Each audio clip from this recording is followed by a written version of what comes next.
Okay, so let's start again. So this morning we looked at what is architecture, how does architecture fit within a waterfall project, a more iterative way, it's exactly the same, or in an agile project. And we see that architecture is done in an agile project completely different. Now, it's easier said than done that architecture is a task, not a role. So the team here is responsible for the architecture. Only within Scrum, every developer implements a piece of functionality. So the developer is focused on the code. And typically, these developers, they don't oversee the whole architecture if it's just focusing on the code.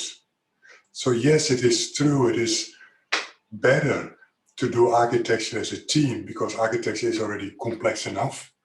There's no person that knows everything and is an expert in all these different fields that we saw this morning related to architecture. So then it's better to do it as a team. Only the team needs to make time to look at architecture. That's where it often goes wrong.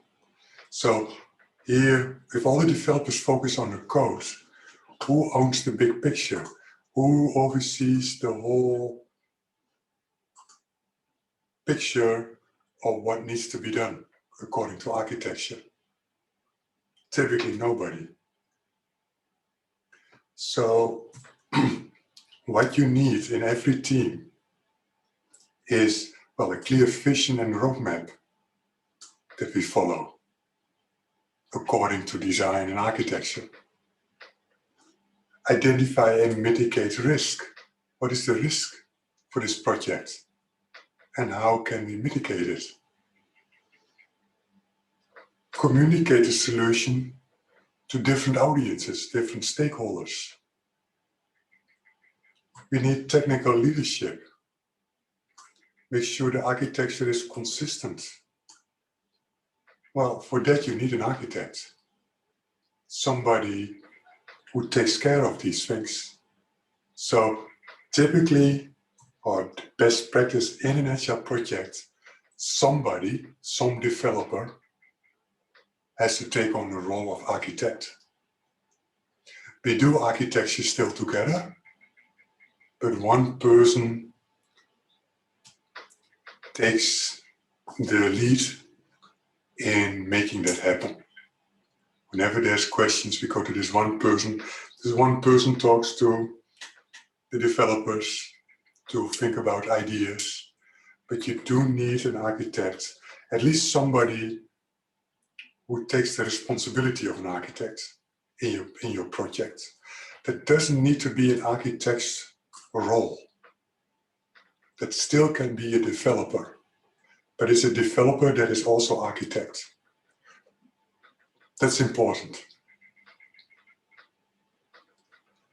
So if you look at architecture in Agile, what we do is just enough upfront architecture. What's that? So refine the architecture later. So in that picture that I was drawing here, this part here is the upfront architecture. So you do upfront before your team comes together and your project starts. What you do here is just enough. So you don't fill in all the details. The idea of what color carpet do you want? What ceiling do you want in the garage? No, we can do that later. That can be done within the sprints. But if I compare it with a house, those things that you cannot change later. or are very expensive to change later. That's just what you do up front.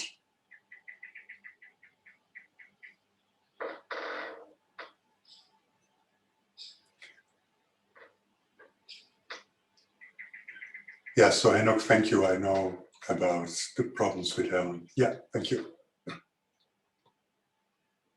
So just enough upfront architecture. That's one of the principles of agile architecture. Also, keep your architecture flexible. It might change by new ideas that the product owner said, no, I want this. Now that I see it, I changed my mind. I want something different. Well, if you have a flexible architecture, you can support a change, otherwise not. So that's an important aspect of architecture in general. Keep it flexible. The architect is available during the whole project. So you don't want, first of all, you don't want a large software architecture document. Of course, there's a lot of things missing or misunderstood. And secondly, things change all the time. So also how we do architecture and maybe the vision or the roadmap of a system changes all the time. That can be that the architecture also need to change. Maybe budgets change and deadlines change. That will probably also change our architecture. So the architect is available during the whole project, from the beginning to the end. You always do architecture. The architect also writes code. So that's what I said. It's a developer. It's somebody who knows about the technical details, about the frameworks, the libraries, the problems we run into, how we can solve these problems. So it's a sort of an elite developer, the most experienced developer. But you don't have to code all the time. So basically you wear two hats. You have your architecture hat, you have your developer hat. If you're a developer hat, you're busy with developing. Sometimes you put on your architecture hat, you focus on architecture. So architecture is grounded in reality. It's your day-to-day reality. You know the technical problems of the developers because you're a developer yourself. And you work together with the developers. So it's sort of a master builder in the early days when we had master builders. And what is important, prove the architecture in the first iterations. So not like with the ship, the Vasa, we built it completely and then we found out it's not stable. No, what you do, and we will look at all these different things, but you define an architecture, you find the risks, you try to mitigate the risks, and one way to mitigate the risk is the most risky things you do in the first iterations. In the first iterations, you want to find out, does this architecture work, yes or no? Not later.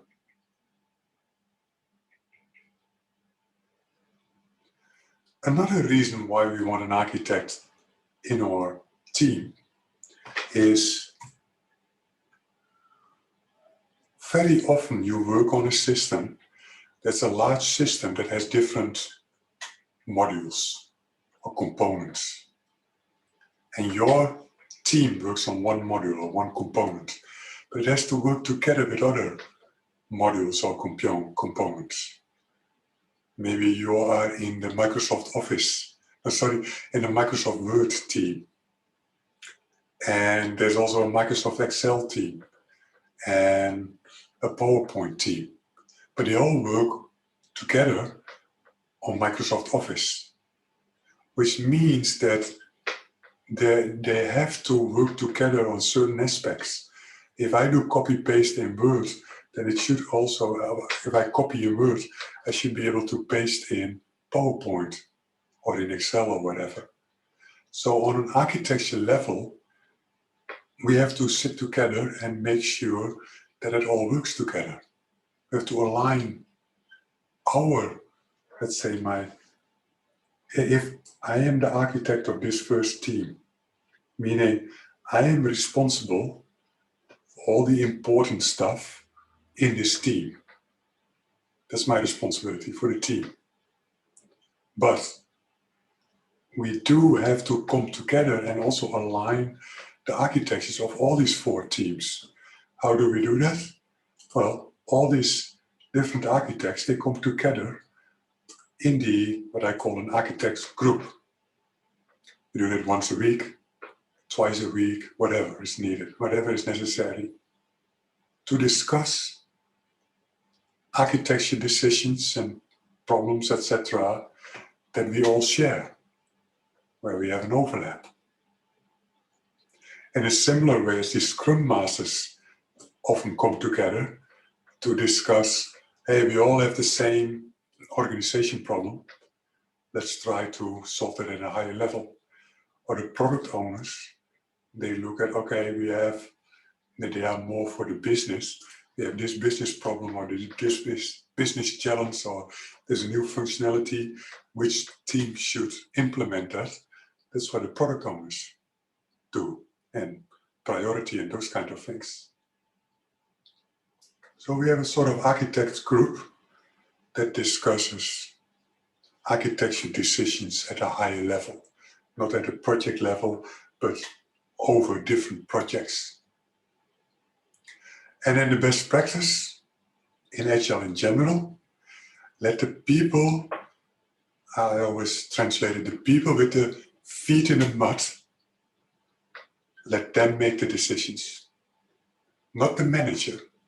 So I put here a lead architect.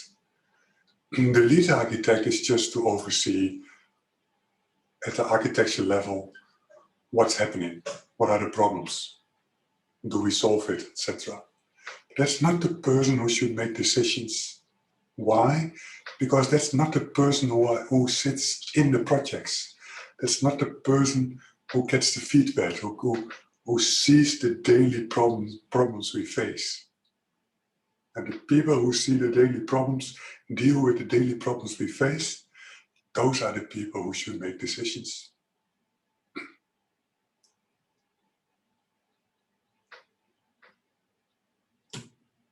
Okay, so here's that picture that I was drawing.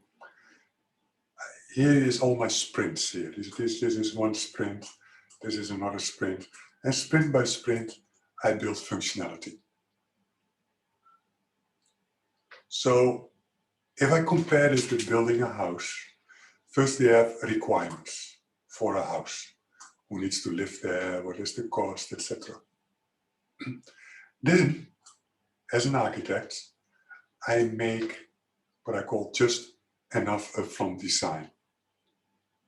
Just enough so we can start the first sprint. No details yet. So that would be, okay, how strong should the foundation be? How many levels does this building have? Which rooms? That's pretty much it. Then we're gonna look what is the most risky, the most difficult thing in our system. That's what we do in the first iteration. But we built already some functionality where that most risky thing is used. And then maybe there's another thing that's risky, so we do it in the second iteration. So for the house, let's say the most risky thing in the house is the kitchen. Because, I don't know, there's a reason why. So we built the kitchen first. So maybe there could be some problem with the water. So we first do the kitchen, and then the second one is the bathroom. Because water is a problem in this area.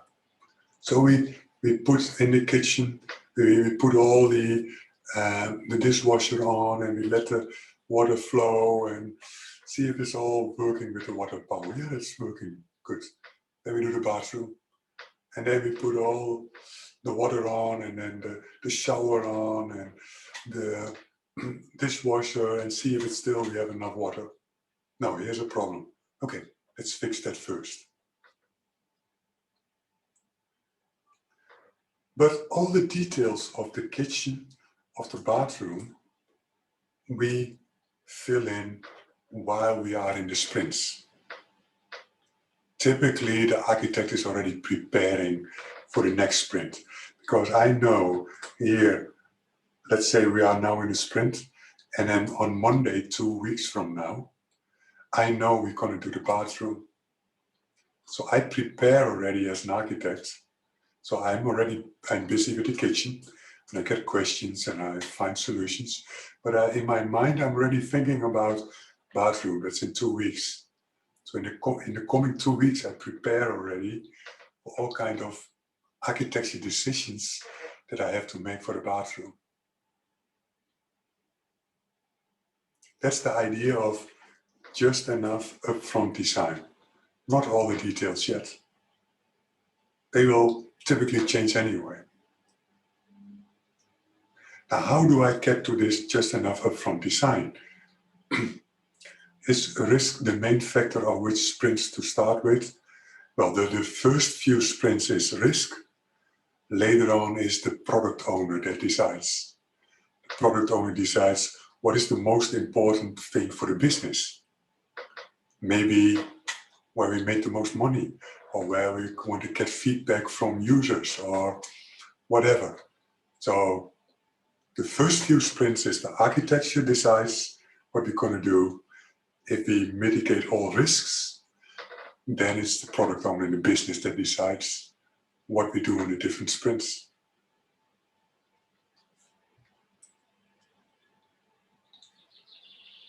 So then what is the input for architecture?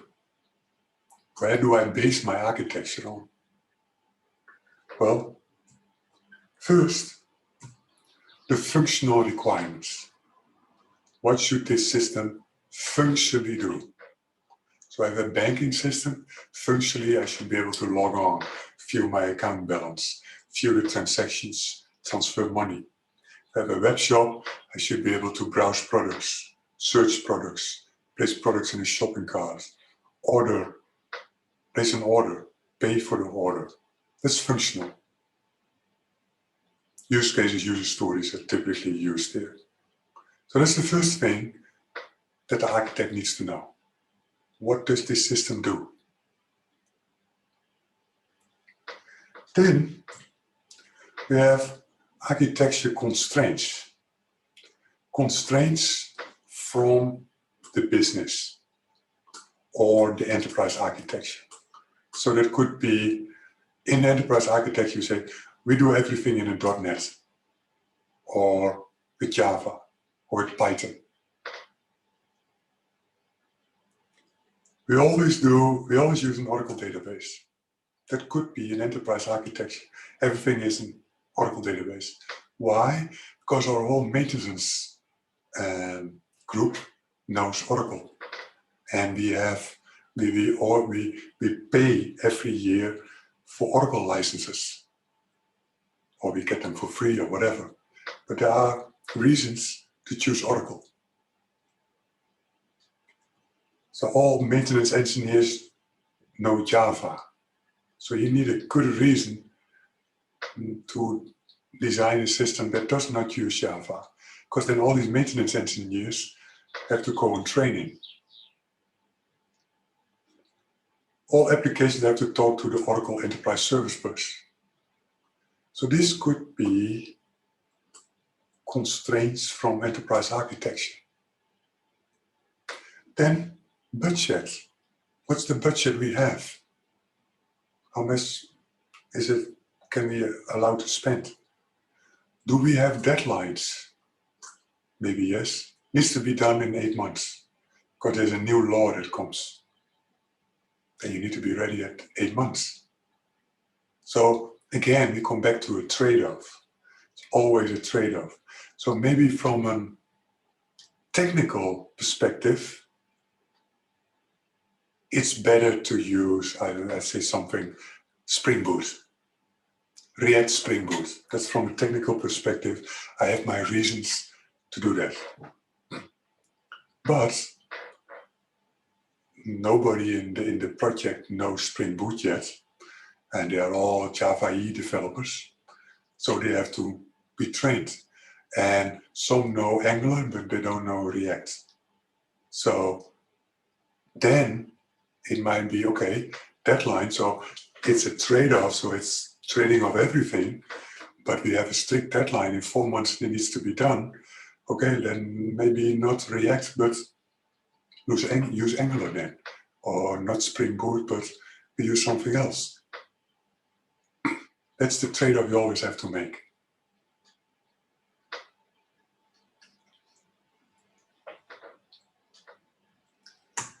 Then we have software qualities, the ilities. Now, these qualities, I don't go into too much detail right now because we're going to look at that later. But the qualities are a very important input or requirement for your software architecture. But these qualities have some characteristics. And again, we're not going into the solution, we're going to look at the characteristics. How you deal with them, we're going to look at later. So what I often do in this course is that I look at it, all these details already from the beginning, and then later on we go into all the different architecture styles and patterns. But it is better to look at these characteristics, the non-functional requirements later, when we looked at all the different possibilities in architecture. That's why we come back on them later. So which qualities are available? Well, which qualities do you know? Performance is always one. Security, reliability, scalability, availability, and you can continue. Here, this is from Wikipedia, software qualities. Too many to know or to remember or to deal with. Now, there are certain, or they created certain groups, and different people who focused on software qualities created a certain set that they use for their qualities. Not that you should use that, but I just show it. The Software Engineering Institute of Carnegie Mellon, that's a group at Carnegie Mellon, the university, and they focus solely on software qualities. And they say, well, we have 5 qualities that you see runtime, and 5 qualities you don't see runtime. So performance, you see runtime. Is it slow or not? Security, you see runtime. Can I access it, yes or no? But modifiability, you don't see runtime. How easy can I change the system? Or portability or testability, you don't see that runtime. So they come up with 10 qualities. But if you look at, let's say, usability, then they say, well, usability is basically learnability, efficiency, satisfaction, error handling, error avoidance. So one quality is a group of other qualities. In Rational Unified Process, they use the model FURPS: functionality, usability, reliability, performance, and supportability. So they come up with 5 qualities. But then again, if I look at supportability, you see maintainability, testability, configurability, ease of installation. So there are different models. Here's another model where You see a reliability, but then it's then again accuracy, completeness, consistency, efficiency is then accountability, accessibility. There's another model. Here we have another model that is often used. A lot of large companies use this model. It is an ISO standard where we say, well, we have 8 qualities at a high level.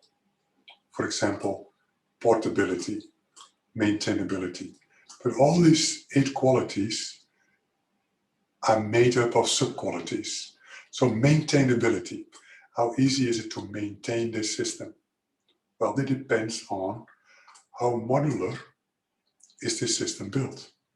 How reusable is it? How easy is it to analyze? How easy is it to modify? How easy is it to test? So these 5 make up maintainability. Here, performance efficiency, well, time behavior, resource utilization, capacity. Reliability is then a maturity, availability, fault tolerance, recoverability. So there are many of these models. That's the first characteristic. And then, especially, there are many qualities that you can choose from. Now, one thing is for sure, you cannot design a system based on all these qualities. That's not possible. The second characteristic is we need to balance these qualities. Some of these qualities, they bite each other. For example, security and performance. If I increase security through encryption, performance goes down because I have to encrypt and decrypt. So you need to find the correct balance between, in this case, security and performance, but also availability and cost. If I go to clustering with availability, cost goes up. So what you need to do is find the top priority qualities. Yeah, the top 5 plus or minus 2 qualities. And base your design on these qualities. We will do this later. How to do that. Then, all these entities, they don't say much. So if I have a system, and from this system, if I want to change the color of the background, I go into some property file and I fill in a color code. And then the background color has changed. But for the same system, if I want XML import export, it costs me 8 man-months to implement that. One person, 8 months. Is this system easy to modify? So modifiability? Well, it depends. Background color, yes, but XML import export not. So when you talk about qualities, you have to be very specific. We call it a scenario.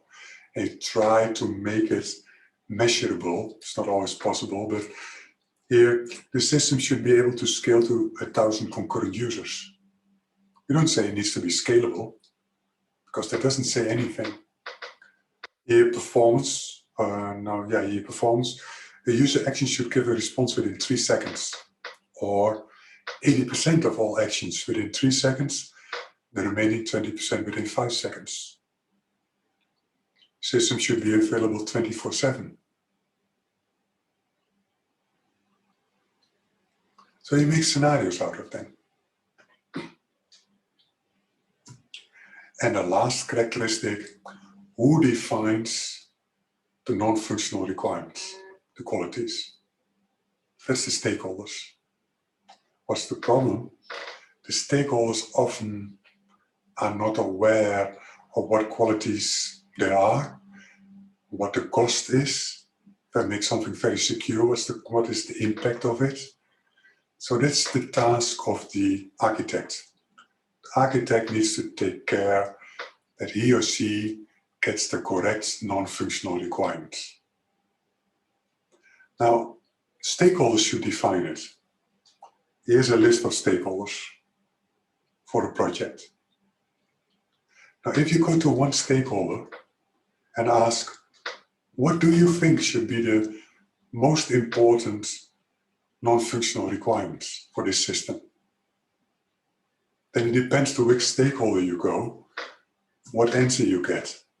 If you go to the tester will say, well, is everything good documented? Is it consistent use of patterns and frameworks? Is it easy to change? Is it easy to trace? And is it testable? That's important for the tester.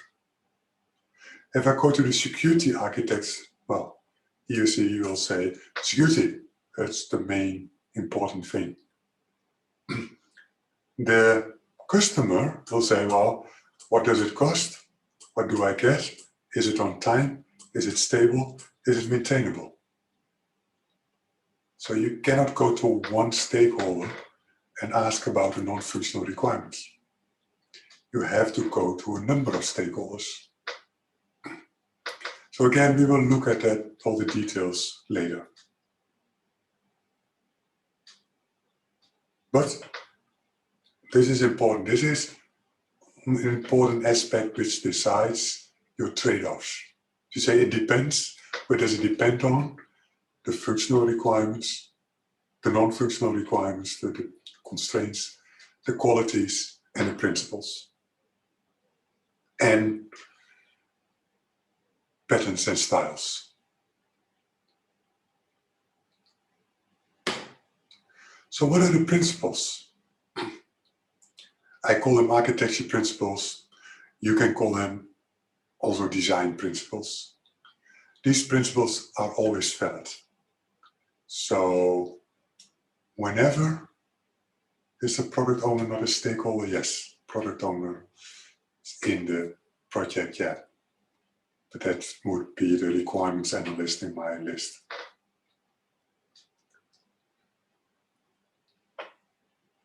So what are the important design or architecture principles? If somebody asks you ever, what do you think about this design? What do you think about this architecture? Is it a good architecture? One thing you fall back on is these principles. And the two most important ones, is it simple? Is it loosely coupled? And of course, all the other things, does it fit within the budget? Can we do this before the deadline? All these kind of other things. But if you look at these principles, what are the most important ones? Is it simple? Is it loosely coupled? There are always, so again, trade-offs. There's always one principle is more important than another principle. So the first one of the most important ones, keep it simple. Software itself, software development is already complex enough. If you add to that, if you add more complexity to a software project than is needed, you have a high chance you will fail. If you look in IT systems in general, whatever it is, just IT systems, which IT systems prevail? Which IT systems are replaced by something new? Then what you see is always the same. The systems that are simple, they remain. People remain using them. If you have something complex in IT, a system, a framework, a library, a solution, whatever it is, if it is complex, it will at a certain day always be replaced by something simpler. There are many, many examples I can give. You have, for example, and this is already 30 years ago, There are a very simple messaging system called MQ series. Sometimes I still see people, companies use that. Why? Because it's in the basis a very simple system. In Java, 20 years ago, we had enterprise Java beans, which were very complex. We still have them, but now we have made them very simple. But these old ones, they are very complex. We used them, always a problem, till they got replaced by Spring or the new enterprise Java beans, which is much simpler. We also had a way to go to the database, which is very complex. Then we got Hibernate or an object relational mapper, JPA, and then it became much simpler. Everybody used that. So everything that's complex will at a certain point be replaced by something simple.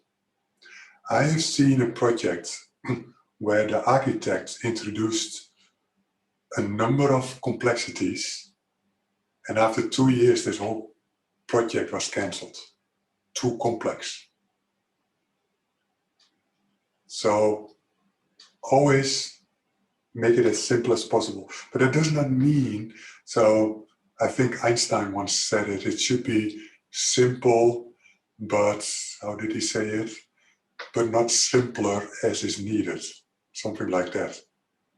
That doesn't mean that every simple system is correct. No. Okay, sir. Hello? Yeah, there's an echo. Try to type it in the chat. Okay, I just want to ask, what do you mean by the more change on failure? More change on failure. The more what? More change on failure. What does it mean? Change? Yeah, but it's more on the first line, the more complexity, the more change on failure. I don't understand what you mean by more change on failure.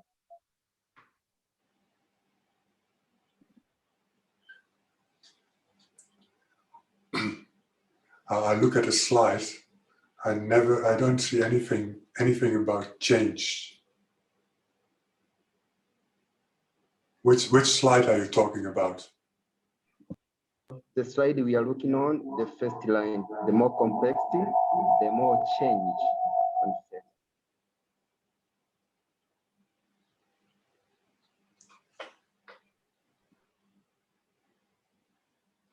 Let me check. I think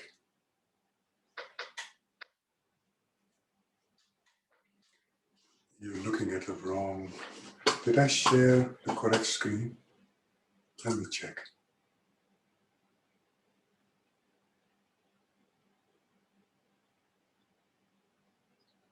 Yeah. So the third line says complex ones will be replaced by something simple or cold plating. That's the third line. Slide 61.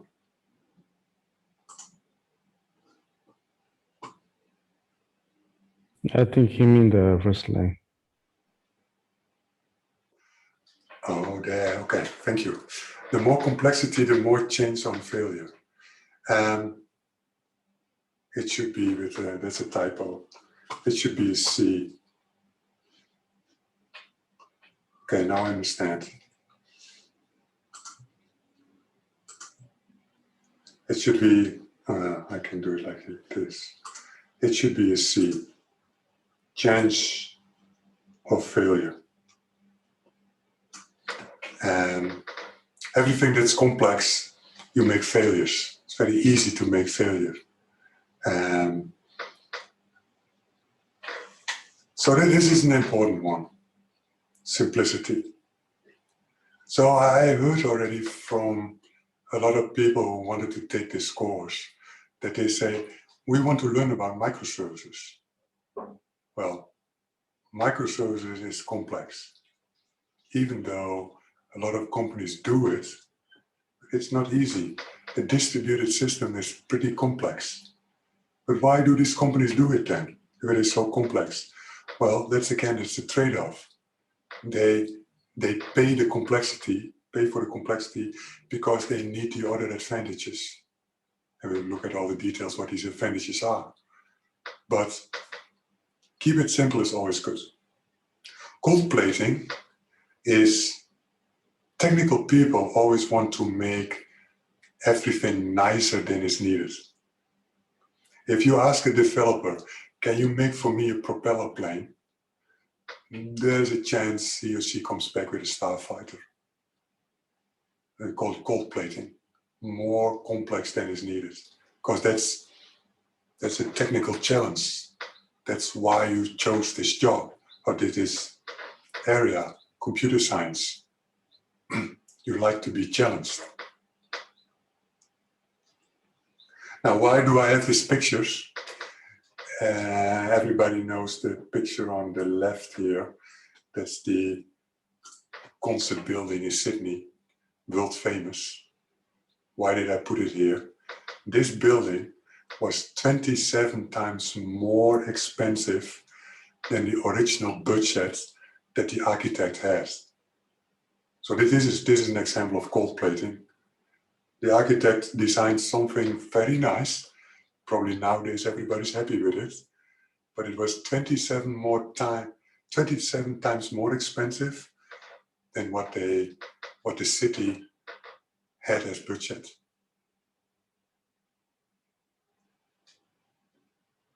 Now, next one, keep it flexible.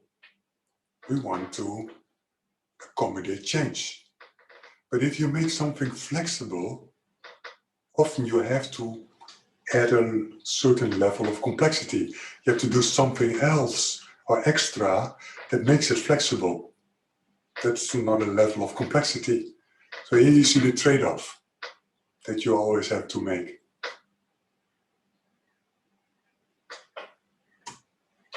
Loose coupling was the second important one. So here we have two systems, A and B. This is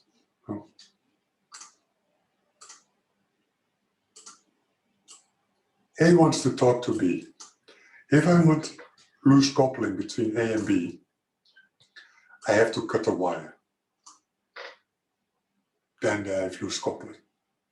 But then they cannot talk to each other. So that's not the solution. So there is always some coupling. You cannot have no coupling between two systems because there's always some coupling, or between two objects, or between two components. So this is on every level. Between two methods, there's always some coupling. But you want the minimal coupling. So in this case, A and B, you can have coupling on technology. A and B needs to be implemented in Java, otherwise they cannot talk to each other. Time. If A calls B, B needs to be online, otherwise A gets a timeout. Location. E needs to know the address of B, otherwise it cannot call B. Data structure. A sends a data structure to B. B needs to understand that data structure. If A changes the data structure, B needs to know about that. Otherwise, communication cannot happen. So there is not something like no coupling. You can have no coupling, but then they cannot talk to each other. There's always some level of coupling, and you want to minimize that. And coupling goes together with cohesion. So in object orientation, we say high cohesion, low coupling. So the low coupling makes sense. What is cohesion? Cohesion is interaction within. Coupling is interaction between. And you can have it on different levels. So the example here, we have small rectangles and big rectangles. A small rectangle can be a method, and big rectangle can be a class. A small rectangle can be a class, and big rectangle can be a component. A small rectangle can be a component, a big rectangle can be an application. It can be on any level. What you want is a lot of interaction within. So there's a lot of interaction here between these four, and between these three, and between these three. That's cohesion. Coupling is interaction between. So there's minimal coupling between these three components or classes or whatever.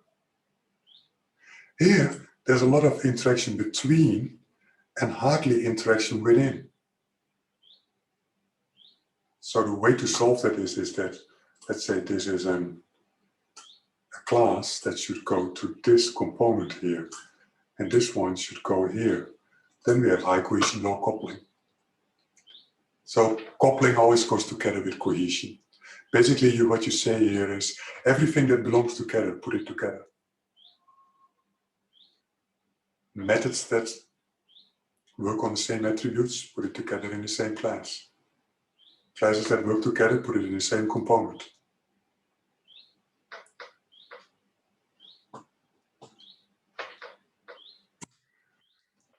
Then separation of concern. Separate whatever you can separate. What does this give you? Separation of concern. Well, one thing that it gives you is simplicity. If you separate things, these two separated things are simpler than one combined complex thing. The other thing that it gives you is loose coupling. So that's why this is so important. What are the two most important ones? Simplicity and loose coupling. One way to get that is separation of concern. And there are many ways to do this. We will look at examples later. For example, separate technology from business, the technical stuff from the business logic. We will look at that later, actually tomorrow, and in domain-driven design. Separate the things that are stable for the things that change a lot. Put them in separate classes, so that when something changes, you only have to update and test that one simple thing instead of something that's more complex. I'll come back on this later, but this is a basic underlying architecture and design principle. And the principle is the key principle. The principle is it is much better to have something that is, to have very often a lot of simple things, whatever that may be, simple things compared to one or more or less, a lot of simple things, or let's call it a few complex things.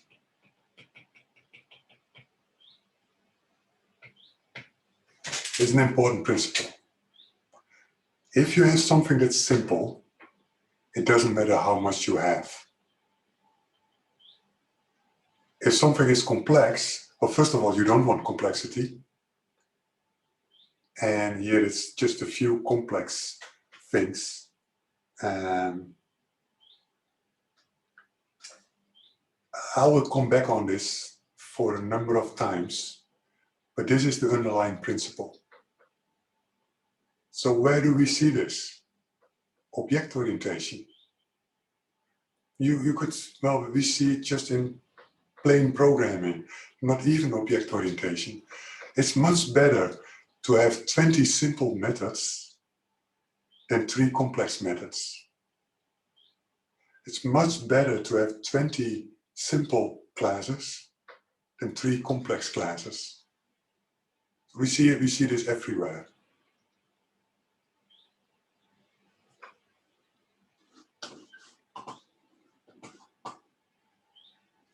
So instead of having technology and business together, which makes it very complex, we separate it from each other.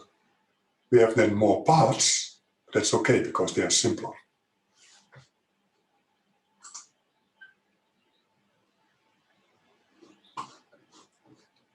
And separate the things that need separate skills. We do that, we see that tomorrow in layering. Making a user interface layer, completely different skill than a database access layer or an integration layer. Separate the business process from application logic. I'll come back on that later, but this is basically what you do in service-oriented architecture. I'll come back on that. Separate implementation from specification. Mostly the implementation is stable, specification can change, typically in a properties file, in a JSON file or whatever. So separation of concern is an important one. If design principles are similar to what we know as architectural principle, then does this mean design patterns are similar to architectural patterns? No, but they are both based on the same principles. Architecture patterns are often at a higher level. Design pattern solves a specific design problem. So for example, you have different algorithms to compute something. There's a design pattern, a strategy pattern to do that. You have different states in a state diagram. There's a state pattern to implement that. These are all design patterns. Architecture pattern is often at a higher level. For example, model view controller is an architecture pattern. You can implement it with a design observer pattern, but it's at a higher level, an architecture pattern. Tomorrow we will see some other architecture patterns. There are much more design patterns than architecture patterns. But they are very related. Often solutions we use in design within the application, we also use between applications. We will look at them also. Mediator, for example, pipe and filter, something similar, chain of responsibility. Compound design patterns can be architecture patterns, I mean, sometimes, but there are some patterns, let me say it this way, there are some patterns where everybody agrees that's an architecture pattern. There are many patterns where everybody agrees that's a design pattern. There are also some patterns, there are some gray area in the middle. And some people call them design patterns, some people call them architecture patterns. I don't care how you call them. It's a solution to a certain design problem. Remember, architecture is design. So I wouldn't care so much about the naming, the label that you put on it, more about what problem does it solve and how does it work.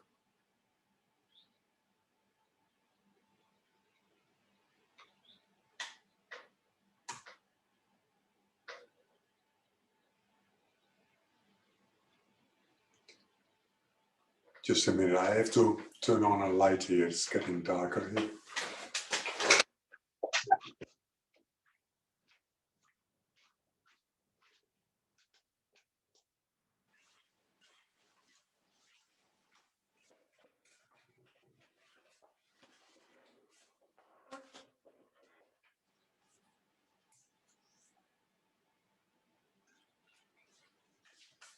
So separation of concern. So all these principles we see in many examples. Information hiding. So the black box principle, whatever you can hide, hide. What does information hiding give you? Loose coupling. So anything you expose, people will use and depend on it. Everything you can hide, people don't see and don't depend on it. So that's important. We will come back on that with components, but object orientation, classes, encapsulation, public, private, protected. Whatever you can make private. So people cannot use it, they don't see it. And what does it give you? Loose coupling, because you can change it. Anything that's private, you can change in a class, because it's private. The only thing, if you change something, it might be that in that class you need to change something else. But the outside world doesn't depend on it and doesn't need to change. So it gives you loose coupling. So here's some examples. Let's use the third one. Hide the data structure behind stored procedures. What is stored procedure? So the idea here is, let's say I have a database, I have an application, A1, talks to a database, and in a database I have tables with data. And A1 will use these tables. But what do we get then? Another application, A2, also wants to access that data. Now we have tight coupling. Why? Because if A2 says, I need that data but a little bit different, then A1 has to change. They depend on the same data structure. And then later on, we get A3, and this continues, even more tighter coupling. A1 says, I need to change this table. We need to split up this table in two tables. A2 has to change, A3 has to change. This is tight coupling. Another problem is,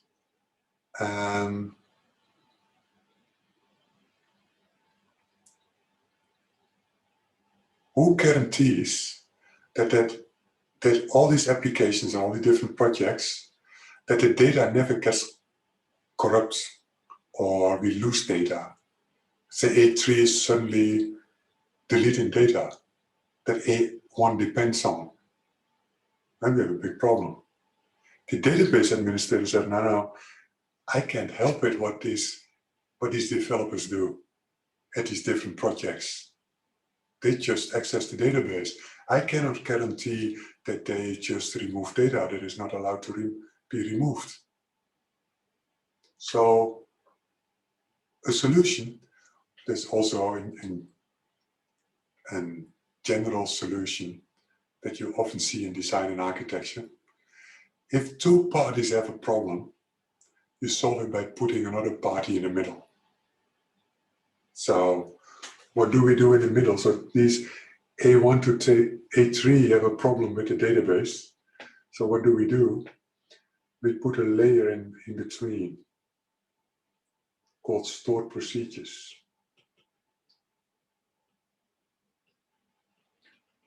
What's a stored procedure? That's logic in a database, that runs in a database, like Oracle, PLSQL. It's a stored procedure language where you can write logic, functionality in the database, that runs in the database. It's not that you always should use it, but the idea here is that A1 to A3 to maybe to A100, whatever, they only can call the stored procedures. They don't know anything about the database structure, the underlying tables. So I hide the database tables from the applications. And that gives me loose coupling. Now I can change the tables, then I have to update the stored procedures, and everything works again.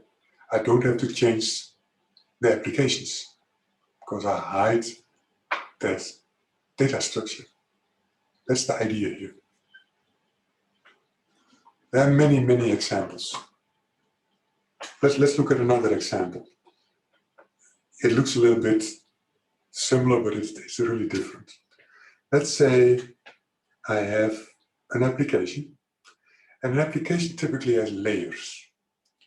We'll look at that tomorrow, but there's a data access layer which has logic to go to the database. It's my database. And it has a domain layer and a service layer, etc. Now, we've seen already. So let's say there's another application. There's also all kinds of layers.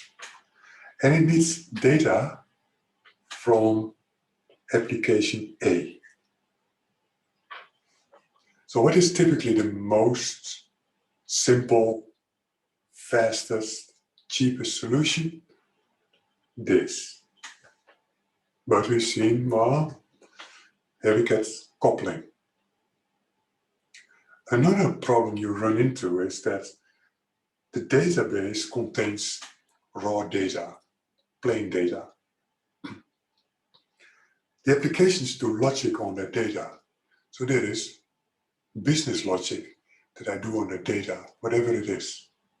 And that business logic is implemented in the application. So here is the business logic for some of that data. If B goes directly to the database, it gets the raw data. And basically what we do then is we have to copy and paste that business logic also in B. Maybe validation or whatever that logic is. And then we come C, we copy paste again, and we get all kinds of problems. Then we have to change it. We change it in A and B, but we forget it in C, all kinds of problems. How can we solve this? Well, the easiest way is we don't do this, but B goes to A and calls on the interface, give me this information. Does not go to the database and say, give me data. No, give me this information. What does A do? Well, it goes to the database, gets the data, does the business logic, and returns the information. So we can get rid of this business logic. We call it on the interface instead of on the database. This is now what I do basically.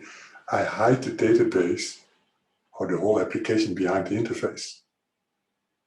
So this is all examples of information hiding that gives us loose coupling. But there is no such thing as no coupling, because in this solution, there's still coupling between A and B. And that's the interface. B depends on the interface of A. If the interface of A changes, B needs to change.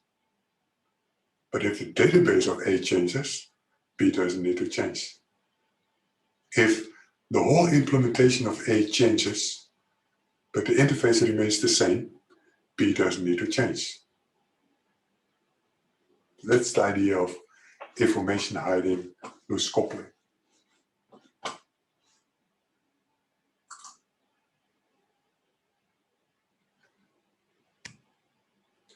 Then, modularity.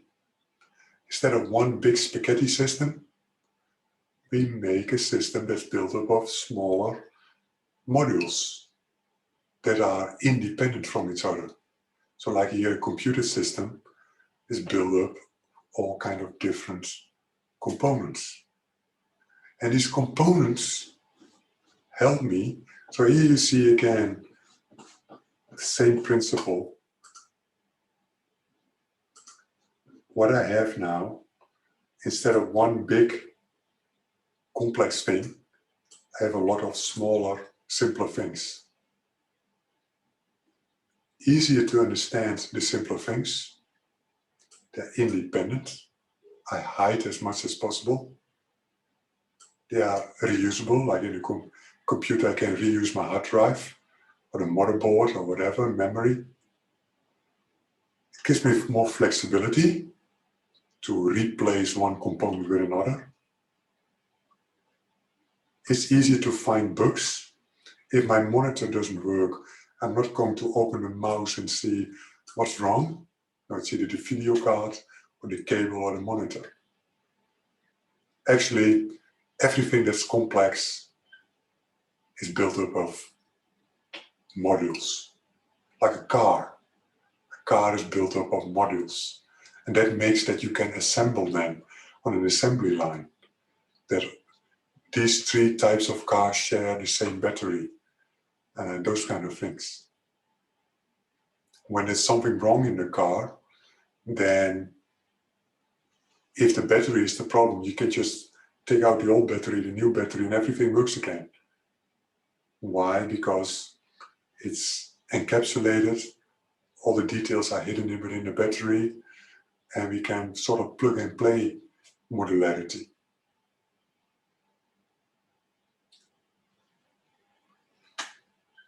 When we are using agile development style during every changes on each sprint, the initial software architect documents should be updated, or we will need to create separate smaller software architect documents for each sprint. Well, the answer is we don't have a software architecture document in Agile. That's what you have in Waterfall. That's what I explained in Agile. You have just enough architecture, just enough upfront architecture. What is that? We will go into details, but that's typically diagrams. Maybe a little bit text, but diagrams. There's no big, large document. If there is a document that before you start your sprints, then it's maybe 5 pages or so with diagrams. But mostly it's diagrams on the wall. I'll explain that later. No software architecture document.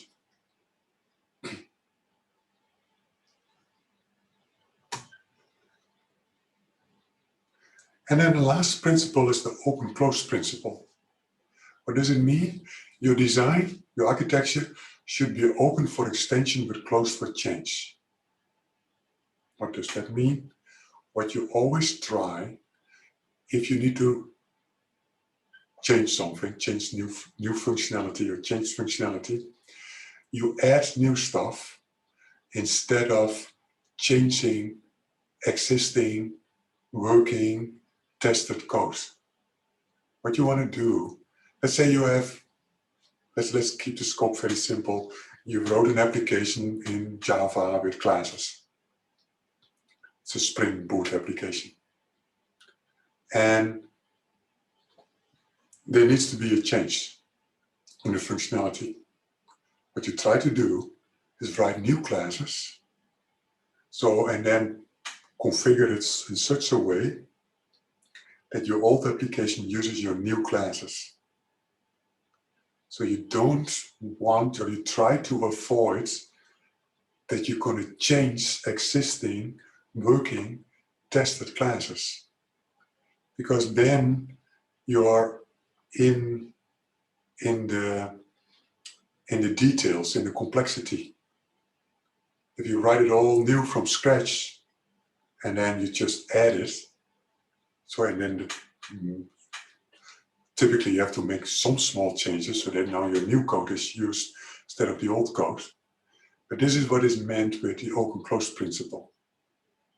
So the way I always explain it, let's say I have a garage in my next to my house. And my car, small enough, it just fits in the garage. And then I get a raise, I earn more money. And I buy a bigger car.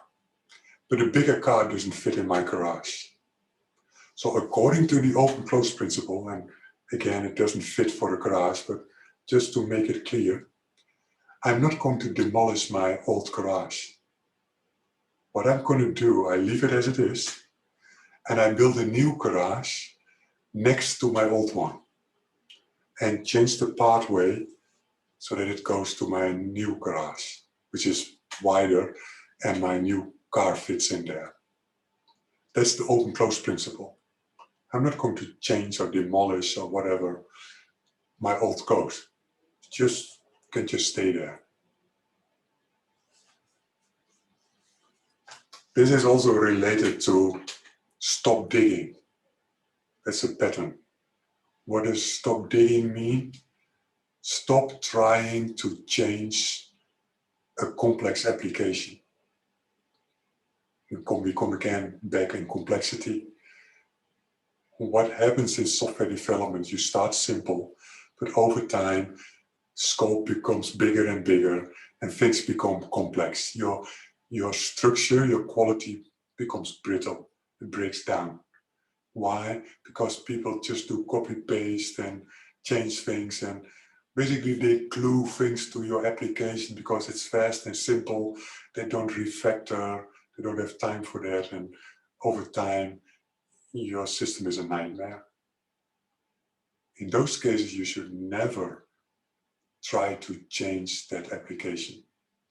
You always start with something clean.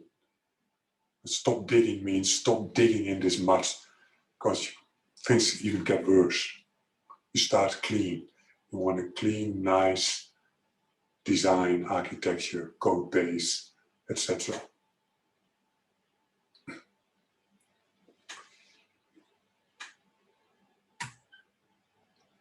Okay, so the most important ones, keep it simple, loose coupling.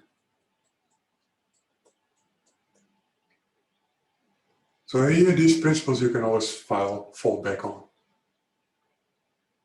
So within design, we make trade-offs. How do you know if you made the correct trade-off? Look at these principles. Is it simple? Is it loosely coupled? What if I change this? What if I change that? What if we get a new database? What if the next best front end comes up? Google develops a new front end. Those kind of things. So that brings me to the main point here. Software architecture is never ideal. We have to find the right balance between the different software qualities and the architecture principles. Nature always takes the path of least resistance so that the perfection of the unified field can express itself in the relative creation. Least resistance meaning simple, fast. But if you look at nature, creation, if you look at the human body or animals or plants or whatever, is it simple? Well, no, it's very complex. We as humans, we don't even understand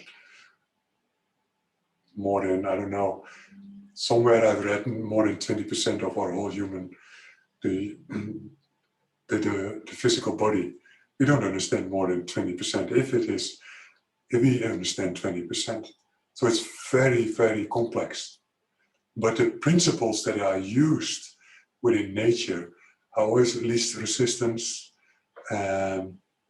simplicity. And simplicity doesn't mean that it's not, how should I say this? It is complex, but the basis is simple. Like your body, or all your bodies together, are so complex that you don't understand it yourself with your normal brain. You cannot explain why you're breathing and all these chemicals that go on and all these things. Nobody can explain that in detail. But you can live your life in a way where you live in that flow, in that support of nature, how nature works. So you can have that intelligence of nature, you can make use of it. It is built in. It is not something outside. So we always draw this picture, like here's the unified field and thoughts that become they refine, etc. But it's not that that unified field is somewhere else. It's here and now, everywhere. It is within you. You can live it. Eventually it becomes a living reality. And that becomes more and more a living reality by more and more accessing that intelligence, that pure consciousness.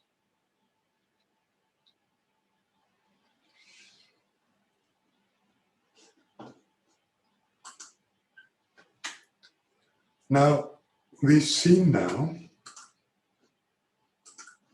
the inputs or requirements of here, how do we define the just enough upfront design? What I explained, these are typically diagrams with a lot of post-its typically on it, but we will look at that. Now, what we use to define or design are the architecture styles, patterns, principles. We have actually the principles here. But the styles and patterns, the best practices. And that's what we will look at in later lectures. And the first part, almost till the midterm, is styles within an application. So it's just one application that we as a team we are responsible for one application. What styles do we see? Well, client server. Everybody knows client server. Layering, something we will look at tomorrow. Lecture 3, we look at domain-driven design. Lecture 4, we look at component-based design. And it's all one application. Then we look at, okay, now we're going to distribute our application. Or we have different applications. How can we connect them together? So these are styles to connect applications. Service-oriented architecture, microservices, event-driven architectures, hub and spoke, stream-based architectures, Blackboard. Actually, the monolith should be on the other, but we use this to compare it. But these are styles to connect applications. So that's basically, we will use service-oriented architecture. We studied that before the midterm. All the other things we will study after the midterm.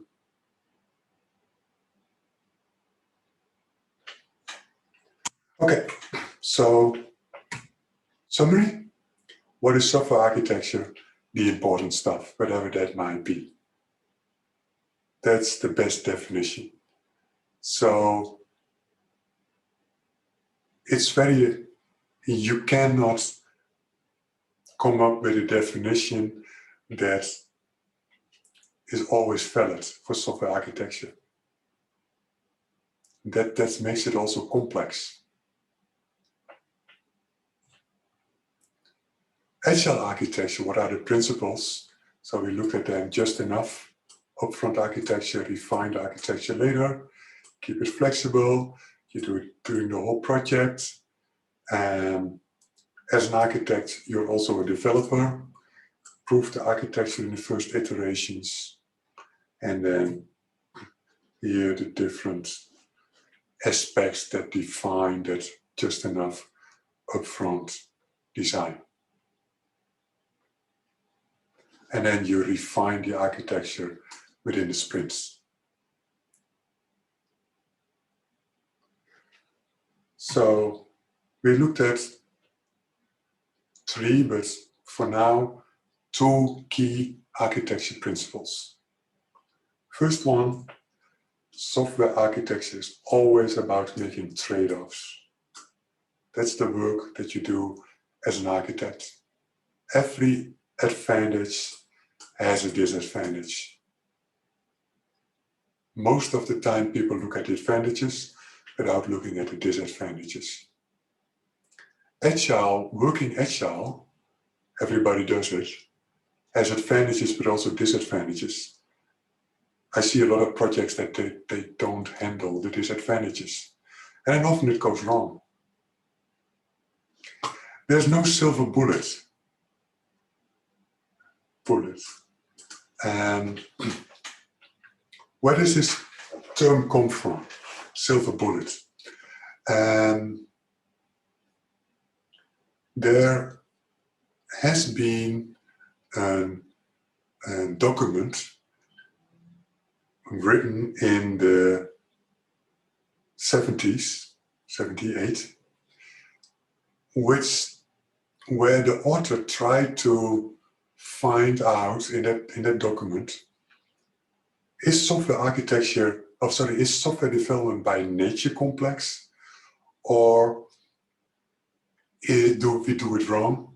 And if we do it correctly, it would not be complex anymore. And he comes to the conclusion more than 30 years ago, software development is by nature complex. We expect it even becomes more and more complex. The further we get in time, the more complex it gets. And in all these 30 years, nobody could have proven him wrong.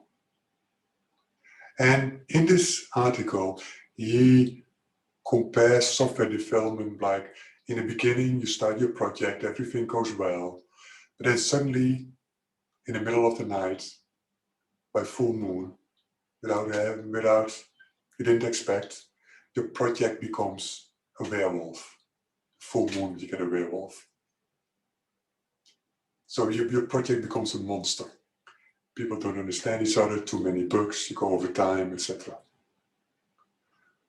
How can you kill a werewolf if you have a silver bullet? That's a solution to all your problems.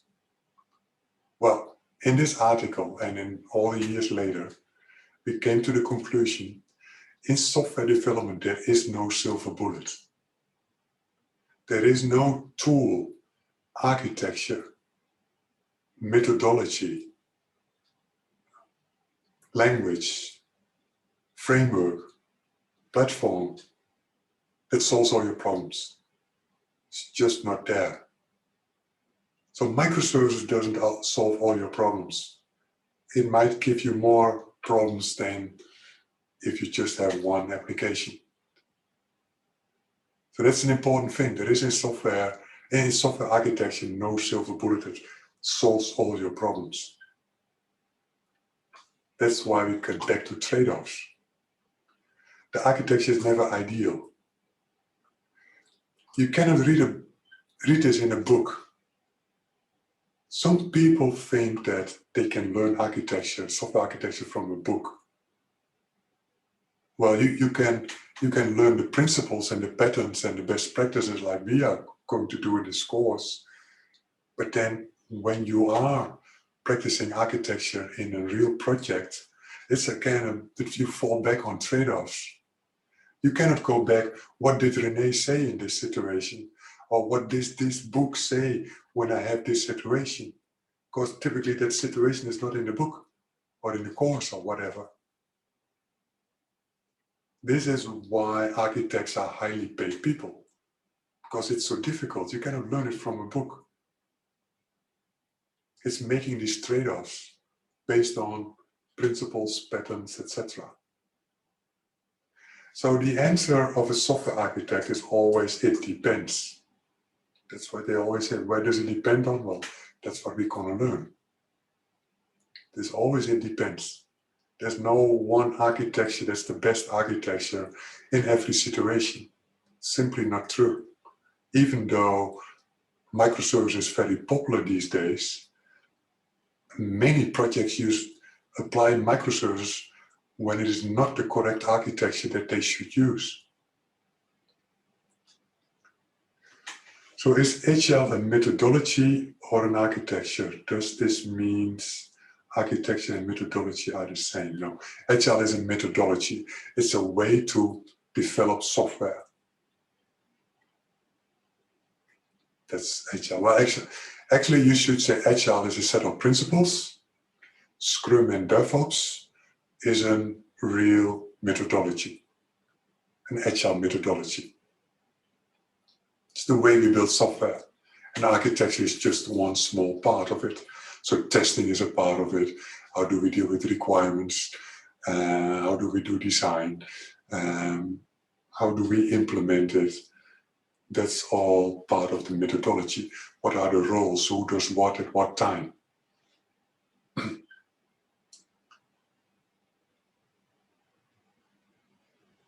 Okay, that's the same, 2 times the same question. Okay, so that's the first key principle. It's always about trade-offs. No silver bullets. Second key principle, the two most important quality attributes are keep it simple and loose coupling.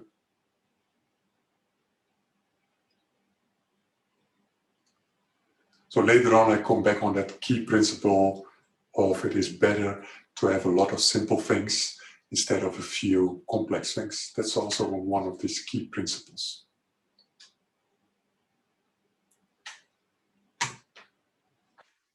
And that's actually the topics for today.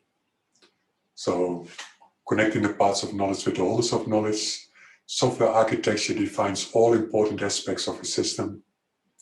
The architecture decisions are based on the functional requirements, the qualities, the business constraints, and the architecture principles. That's where you base your decisions on, your trade-offs. Transcendental consciousness is the natural experience of pure consciousness, the home of all the laws of nature, always moving within itself. In unity consciousness, one appreciates and enjoys the underlying blissful nature of life, even in all the abstract expressions of pure consciousness, even in all complexity in life.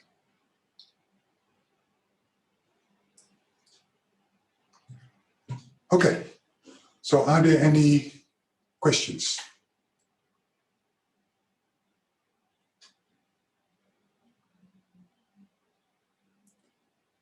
I don't see or hear questions, so this was just the introduction. What is architecture? What are the important principles?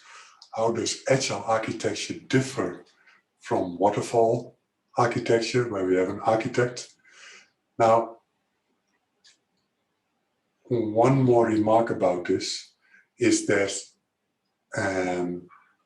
every project works differently. So I made it very black and white. This is waterfall, this is agile. But some projects are in the middle. They do a little bit of agile, a little bit of waterfall. Every organization, every project does that differently. So there are many agile projects, they have a dedicated software architect. There are other agile projects, they don't have a dedicated software architect. And there are agile projects, they have an ivory tower architect, and they do an upfront large software architecture design. So there's also somewhere meet in the middle where they do a little bit of both. It's often not a good solution, but this is what you see in practice in real projects.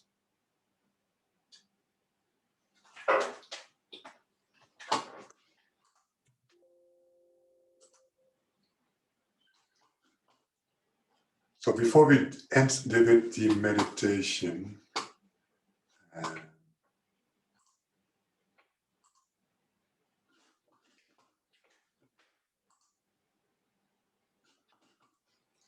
let me show the lab. So the lab is for today because we had a longer lecture. The lab is a little bit shorter.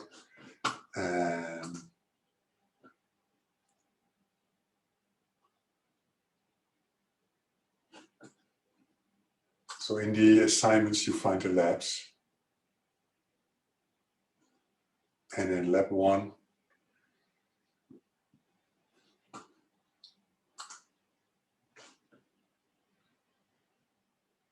it's basically about the important things we talked about today.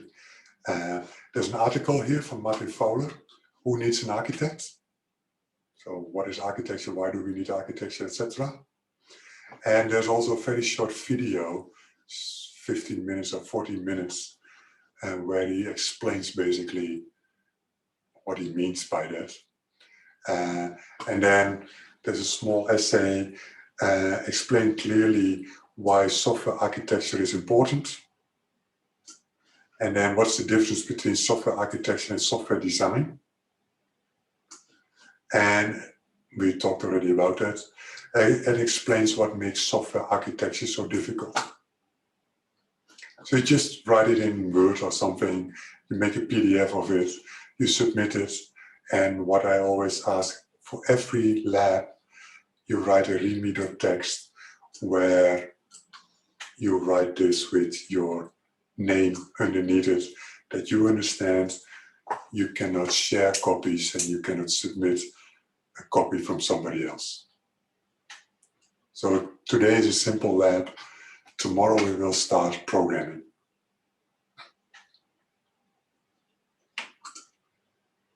Okay, so let's finish the day with